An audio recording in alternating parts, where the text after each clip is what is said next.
നമസ്കാരം. Raf talk ഫുട്ബോളിലേക്ക് അവർക്കും സ്വാഗതം. എല്ലാം ഞാൻ ഒറ്റയ്ക്ക് നേരിടാൻ പോവുകയാണ്. കഴിയുമ്പോൾ ആരൊക്കെ കൂടെ ഉണ്ടാവുമെന്ന് പറയാൻ പറ്റില്ല. എംബാപ്പെ ഒറ്റയ്ക്കെല്ലാം നേരിടാൻ തീരുമാനിച്ചിരിക്കുന്നു.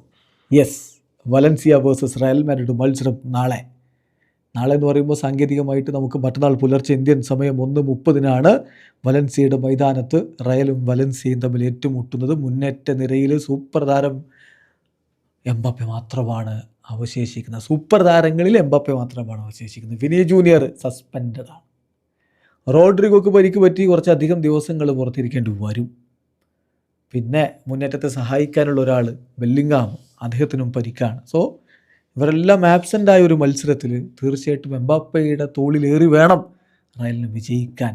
ബാഴ്സലോണയുമായിട്ട് റയൽ ഇപ്പോൾ ഒരേ ഒരു പോയിന്റ് മാത്രമാണ് പുറകിലുള്ളതെന്ന കാര്യം ഓർക്കുക. അതുകൊണ്ട് കിരീട പോരാട്ടം കനപ്പിക്കണമെങ്കിൽ ആരൊക്കെ ഇല്ല എന്ന് പറഞ്ഞാലും ആ പ്രതിസന്ധികളെയൊക്കെ തരണം ചെയ്ത് ജയിച്ച് കയറേണ്ടത് ആൽവാരോ അർബിലോയുടെ ടീമിന് അനിവാര്യമാണ്, അത്യാവശ്യമാണ്.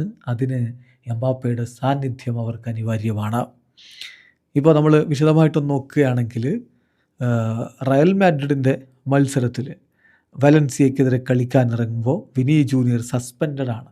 അക്യുമുലേറ്റഡ് യെല്ലോ കാർഡിൻ്റെ കാര്യം കൊണ്ടാണ് അദ്ദേഹം സസ്പെൻഡഡ് ആയിരിക്കുന്നത്. നമുക്കറിയാമല്ലോ, അവിടെ മെസ്റ്റല്ലയിൽ വിനി ജൂനിയർ ഇറങ്ങുമ്പോൾ വലിയ രൂപത്തിലുള്ള അധിക്ഷേപങ്ങൾ പലപ്പോഴും ഉണ്ടായിട്ടുണ്ട്. അത് ആ എപ്പിസോഡ് ഇത്തവണ ഉണ്ടാവില്ല, കാരണം വിനി ഇല്ല.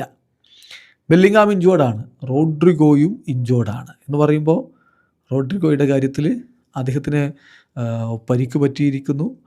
റൈറ്റ് ഹാംസ്ട്രിങ്ങിനാണ് അദ്ദേഹത്തിന് പരിക്ക് പറ്റിയിരിക്കുന്നത്. 10 ദിവസം കളിക്കളത്തിന് പുറത്ത് എന്ന് പറയുമ്പോൾ അദ്ദേഹത്തിന് ചില മത്സരങ്ങളൊക്കെ നഷ്ടമാവാനുള്ള സാധ്യതയുണ്ട്. റയൽ സോസിഡാഡുമായിട്ടുള്ള അടുത്ത കളി മിക്കവാറും മിസ്സാവും. എന്ന് മാത്രമല്ല, ബെൻഫിക്കയ്ക്കെതിരെ എന്തായാലും അദ്ദേഹത്തിന് 2 മത്സരങ്ങളും നഷ്ടമാകും. റോഡ്രിഗോക്ക് റെഡ് കാർഡാണ് കിട്ടിയിട്ടുള്ളതെന്ന കാര്യം ഓർക്കുക.